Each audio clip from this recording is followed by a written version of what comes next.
Masjid Nabawi dan berziarah ke makam Rasulullah bukan bagian dari ritual haji ataupun umrah. Namun alangkah ruginya jika kita tidak meraih keutamaan beribadah di Masjid Nabi, kemudian menyampaikan salam dan sholawat di depan makam baginda Rasulullah.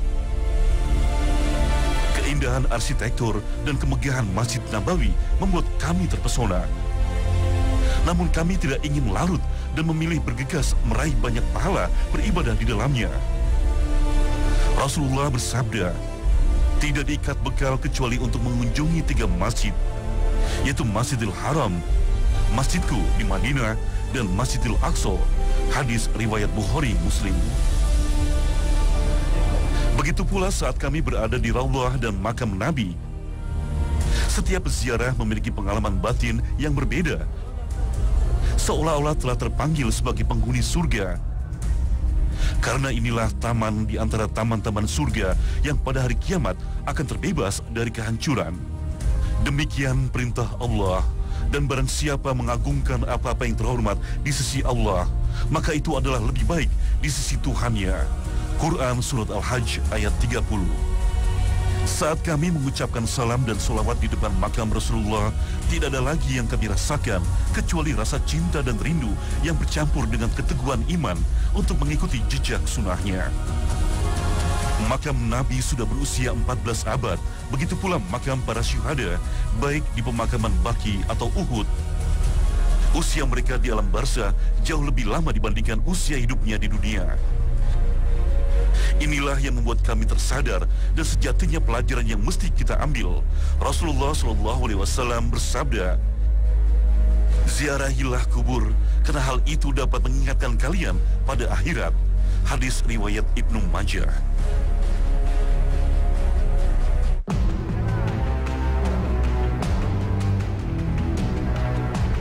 Jejak sunnah Nabi yang teringat saat berada di Madinah adalah kebiasaan beliau bersama para sahabatnya setiap hari Sabtu berkunjung ke Masjid Quba.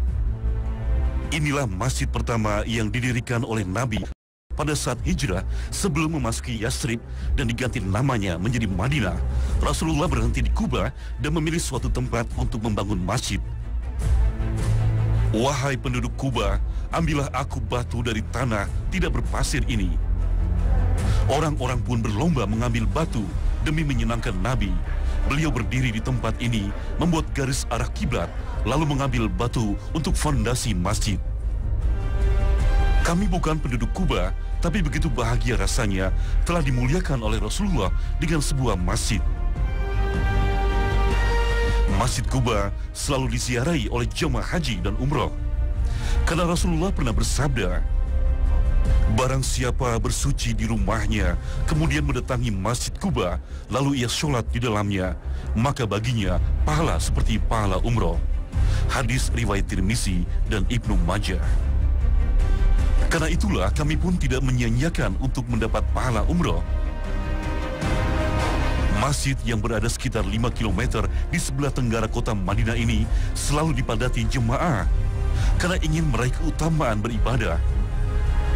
Lalu apa yang menyebabkan Masjid Quba begitu istimewa hingga disebutkan dalam Al-Quran Surat At-Taubah ayat 108?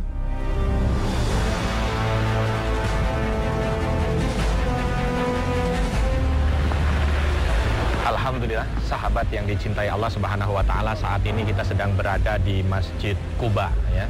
Ini masjid yang sangat dimuliakan di dalam agama kita. Karena masjid ini dibangun dari tangan Rasul Shallallahu Alaihi Wasallam yang mulia. Dan ada pelajaran penting juga kalau kita lihat dari Masjid Quba ini. Masjid Quba ini ahli atau penduduk di Quba ini pernah mendapatkan penghargaan luar biasa dari Allah Subhanahu Wa Taala. Dengan apa? Dengan disebut mereka di dalam Al-Quran. Bahkan saat itu Rasul Shallallahu Alaihi Wasallam pun kagum dengan penduduk Quba ini. Karena mereka itu kok namanya disebut oleh Allah Subhanahu wa Ta'ala di dalam Al-Quran. Langsung Rasul Shallallahu Alaihi Wasallam bertanya kepada mereka, kira-kira sebabnya apa? Jawabannya simpel, inna nutbi'ul hijaratal ma. Ya Rasulullah Shallallahu Alaihi Wasallam, kami itu tidak punya keutamaan yang lain sepertinya. Hanya saja memang di saat kami itu bersuci, beristinja, kami mengikuti istinja kami itu setelah air dengan batu. Subhanallah. Dari sini kita bisa lihat gitu ya, bagaimana ternyata keilmuan mereka di saat mereka itu beristinja sampai dengan mendetil seperti itu menaikkan derajat mereka di sisi Allah Subhanahu wa Ta'ala. Dari sini nampaknya Quba memberikan isyarat kepada kita, kalau seandainya kita ingin menjadi orang yang mulia di sisi Allah, salah satunya adalah kita mampu menjadi orang yang memiliki ilmu. Karena dengan ilmu itu Allah Subhanahu wa Ta'ala akan naikkan derajat kita di sisi Allah Subhanahu wa Ta'ala. Sahabat yang dicintai Allah, mari mulai detik ini kita bekali diri kita untuk bisa memiliki ilmu agar kita bisa bahagia dunia dan akhirat. Ketika ingin mendapatkan kebahagiaan dunia, maka kita harus punya ilmu. Apalagi kalau seandainya kita ingin mendapatkan surga Allah Subhanahu wa Ta'ala, maka wajib dengan ilmu, dan inilah poros surga.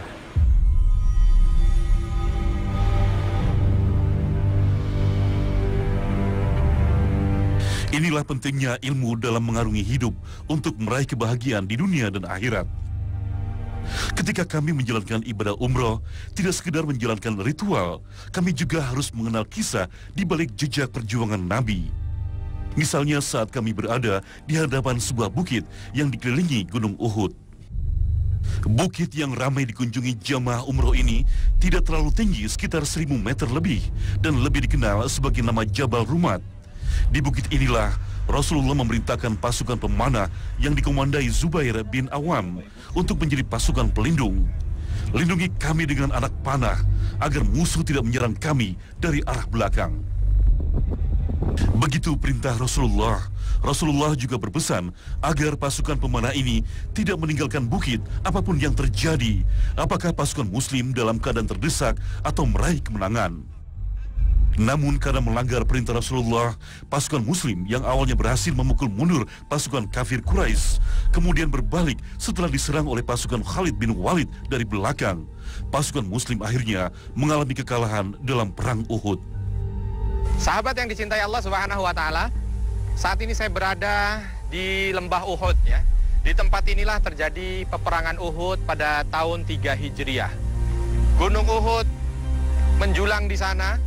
Dan di belakang saya adalah Jabal Rumat, di mana Rasul Shallallahu Alaihi Wasallam dahulu menyiapkan pasukan pemanah di sana berjumlah 50 orang untuk menjaga pasukan muslimin yang saat itu sedang berperang melawan orang-orang kafir Quraisy dalam peperangan Uhud ini. Di sini sejarah mencatat bagaimana Rasul Shallallahu Alaihi Wasallam berhasil untuk mampu membuat strategi perang yang sungguh brilian. Bayangkan, kala itu kafir Quraisy datang dari sebelah sana dengan jumlah pasukan 3.000 kurang lebih ya. Sedangkan Rasul Shallallahu Alaihi Wasallam hanya sekitar 700 orang. Dalam kondisi tertekan karena 300 di antara mereka membelot. Ada orang munafik di sana. Lalu Rasul Shallallahu Alaihi Wasallam mempersiapkan 50 orang pemanah di sini. Ini bagian dari strategi Nabi Shallallahu Alaihi Wasallam. Ada 50 orang pemanah di atas dipimpin oleh sahabat yang mulia Abdullah ibn Zubair. Lalu Nabi mempersiapkan pasukan dari sayap kanan, dipersiapkan pasukan dari sayap kiri, dan subhanallah, dalam waktu singkat, peperangan itu bisa dikuasai oleh orang-orang kaum muslimin di bawah pimpinan Nabi SAW. Padahal jumlahnya tidak berbanding, dari kekuatan alat pun tidak berbanding, tapi Allah berikan kemenangan. Kenapa? Karena Rasul SAW memberikan strategi yang luar biasa jitu. Tapi nampaknya Allah Subhanahu wa Ta'ala ingin memberikan pelajaran kepada kita tentang pentingnya ilmu. Bayangkan, setelah kaum muslimin menang, lalu beberapa sahabat turun kemari yang ada di atas, sebagian besar bahkan, hanya tinggal tersisa beberapa orang di sana. Khalid bin Walid, yang kala itu masih dalam keadaan kafir, langsung melihat peluang ini, bahwa dia merasa kekalahan dia adalah pada strategi gunung pemanah ini.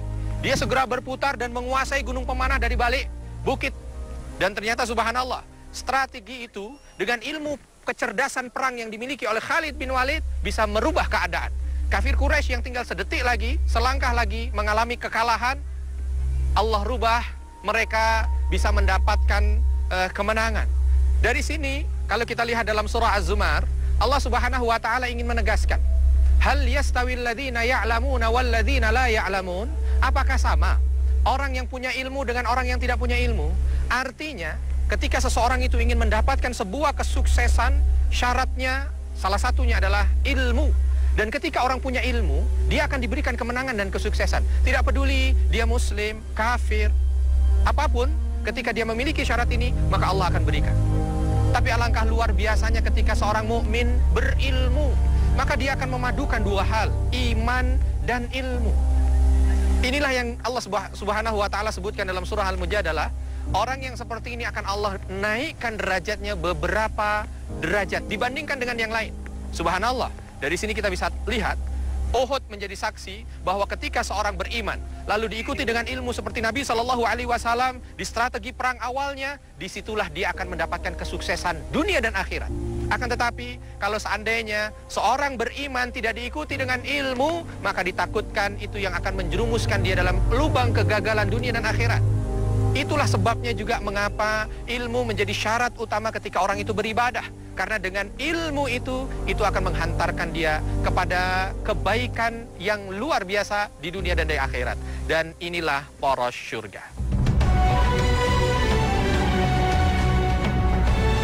Kami kembali menelusuri Bukit Uhud ini. Kami sadar inilah bukit yang tidak sembarang bukit.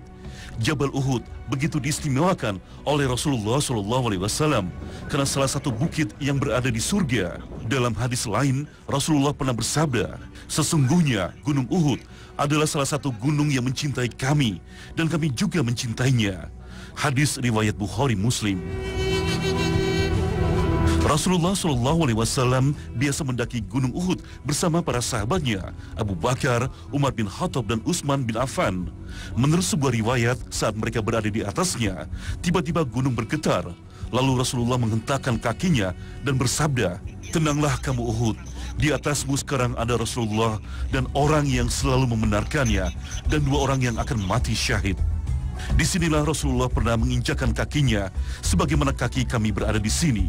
Alangkah ruginya jika kami hanya sibuk berfoto, tapi lupa memetik hikmah di balik peristiwa Uhud. Ketika berziarah ke Uhud, Rasulullah tidak hanya mengenal peristiwa perang Uhud, juga mendoakan para syuhada yang dimakamkan di kawasan ini. Kami pun berusaha menapak tilas peristiwa besar dalam sejarah perjuangan Nabi melawan kafir Quraisy, dimulai dengan mengunjungi makam para syuhada Uhud. والاتباع في سلام لهؤلاء الشهداء كيف يعني؟ السلام. ايوه. جزاك الله خير. جزاك الله خير. طريقة السلام تقرأ معي. السلام عليكم. السلام عليكم. أهل الديار. من المؤمنين. والمسلمين. والمسلمين. وإنا إن شاء الله بكم لاحقون. نسأل الله لنا ولكم العافية. بارك الله فيك. الله يبارك فيك. Sahabat yang dicintai Allah Ta'ala, disinilah jasad paman Nabi, Hamzah yang syahid, dimakamkan satu lubang dengan Abdullah bin Jahsy. Sahabat lainnya, Mus'ab bin Umair, tubuhnya penuh luka karena menjadi perisai untuk melindungi orang yang dicintainya, yaitu Rasulullah. Di sini pula dimakamkan Hanzalah yang ketika ditemukan mayatnya masih menyisakan guyuran air karena dimandikan oleh malaikat. Subhanallah. Merekalah para syuhada yang sudah dijamin masuk surga. Tidak ada yang tertinggal di hati kami kecuali perjuangan para syuhada ini meninggalkan pelajaran berharga, pengorbanan orang-orang beriman yang rela menyerahkan harta dan jiwa demi kejayaan Islam. Mekah dan Madinah, 2 kota mulia dipenuhi syiar agama. Selain Masjidil Haram dan Masjid Nabawi, berbagai tempat bersejarah biasa dikunjungi oleh jamaah umroh. Arafah misalnya dalam prosesi ibadah haji menjadi tempat penting karena wukuf di Arafah menjadi rukun haji. Tanpa Arafah, ritual ibadah haji tidak sah. Meskipun tidak mengerjakan ibadah, kami mampir ke Arafah. Semoga Allah Ta'ala kembali memanggil kami untuk kembali ke tempat ini untuk menunaikan ibadah haji. Di kawasan Arafah ada sebuah bukit yang dinamai Jabal Rahmah. Banyak jemaah yang menziarahi tempat ini untuk berdoa karena diyakini inilah tempat yang mustajab. Namun banyak yang juga tidak mengetahui apa sesungguhnya tuntunan syariat ketika berada di Jabal Rahmah. Semua sehat kan? Alhamdulillah. Alhamdulillah. Yang penting jangan ada yang sakit. Nah, ini Jabal Rahmah. Itu Arafah. Arafah panjang begitu ya. Sekarang sudah hijau. Kalau dulu gersang, tapi sekarang hijau. Ini kalau lagi musim haji penuh, putih semuanya. Semua penjuru putih. Kalau di sini Berdoanya apa aja ya Ustadz yang diminta? Secara umum, ini tempat yang mustajabah memang kalau seandainya seorang itu berdoa. Tapi memang ya ketika terjadi wukuf tanggal 9 Dzulhijjah, ya. Dan berdoanya jangan lupa ngadepnya ke arah kiblat. Nah, kalau searahnya di sini nih biasanya ada tanda kiblat, arahnya ke sana. Jangan menghadap bukitnya, nggak ada ketentuan ataupun nggak ada apa-apa. Apalagi kalau sampai di atas dia berdoa khusus, ibadah khusus, nggak. Sebenarnya Jabal Rahmah ini mengingatkan aja ke kita kalau Allah itu sudah luar biasa kebaikannya kepada kita. Gitu kan? Jika kita tidak memiliki bekal ilmu, banyak orang yang tersesat memaknai dan menjalankan ibadah dengan cara yang salah.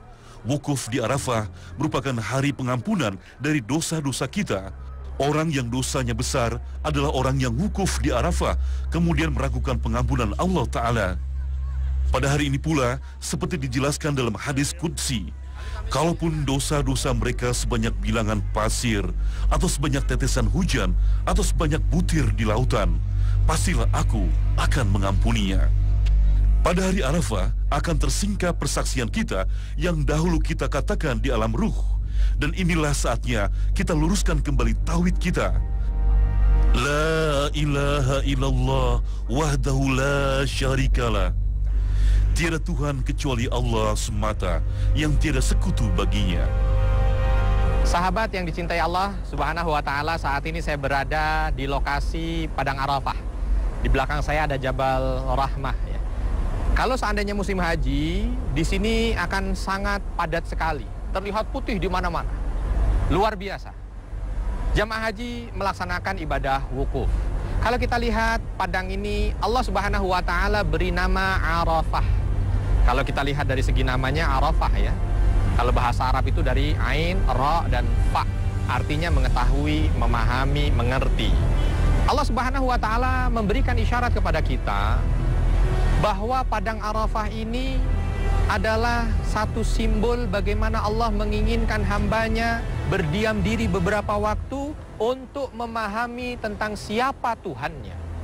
Untuk mengerti, mencoba untuk mencari tahu siapa Rabb-nya. Dan subhanallah, dalam kehidupan kita sehari-hari pun, kita bisa merasakan cinta dan menumbuhkan cinta kita kepada Allah. Salah satunya adalah ketika kita mampu mengetahui siapa Tuhan kita. Allah Subhanahu wa Ta'ala dalam surah Fatir menjelaskan, A'udzubillahi minasyaitonirrajim. Innama yakhsallah min ibadihil ulama. Bahwa orang yang mampu untuk takut kepada Allah itu adalah mereka-mereka yang ulama. Maksudnya ulama di sini apa? Maksudnya ulama adalah ketika seseorang itu mampu mengetahui, memahami tentang Tuhannya, pasti dia akan takut kepada Allah. Bukan takut seperti makhluk terhadap makhluk, bukan. Tetapi takut dengan kecintaan kepada Allah. Dia takut kalau seandainya Allah tidak ridha. Dia takut kalau seandainya dia tinggalkan kewajiban. Dia takut kalau seandainya dia melaksanakan sebuah maksiat. Ini bisa timbul dari mana? Ketika dia paham siapa Tuhannya. Ketika dia mencoba untuk mencintai Tuhannya. Sahabat yang dicintai Allah, sangat tidak pantas kalau seandainya kita ini tidak cinta kepada Allah. Padahal Allah yang memberikan segala-galanya kepada kita. Mata kita bisa memandang, Allah yang memberikan. Lisan kita bisa berbicara, Allah yang memberikan. Telinga kita bisa mendengar, Allah yang memberikan. Terkadang kita dengan manusia saja, di saat dia mampu memberikan ini, beri lagi, kasih lagi, beri hadiah lagi. Kadang-kadang ketika dia meminta sesuatu kepada kita, kita tidak mampu untuk menolaknya. Tidak enak. Lalu bagaimana dengan Allah? Allah sudah kasih semuanya kepada kita. Kadang-kadang kalau seandainya ada manusia kasih kita 1 miliar, dia bilang, dia syaratkan, tapi 100 jutanya kasih ke orang ya.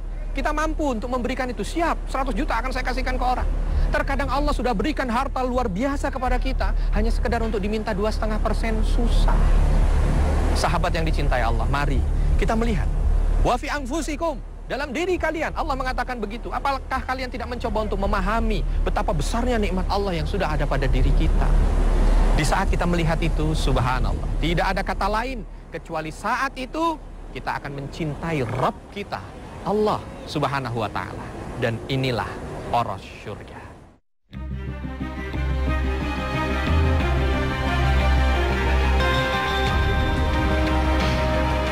Sahabat yang dicintai Allah Ta'ala, Selama menjalankan ibadah haji atau umroh, kami menyaksikan langsung syiar agama dan berinteraksi dengan menjalankan berbagai ritual ibadah.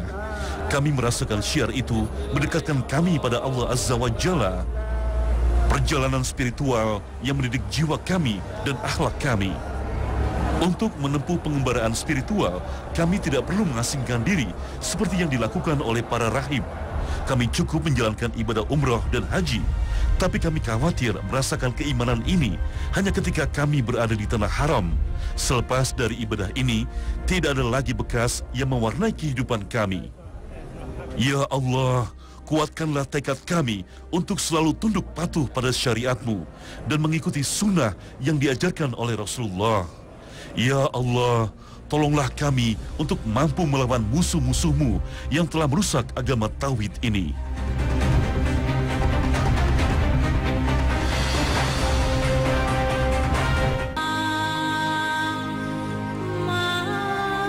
Sahabat yang dicintai Allah Ta'ala, semoga tayangan ini memberi pelajaran dan hikmah agar dalam menjalankan ibadah kita selalu membekali diri dengan ilmu, karena ilmu akan menempatkan kita meraih derajat mulia di sisi Allah Ta'ala. Wabillahi taufiq wal hidayah. Wassalamualaikum warahmatullahi wabarakatuh.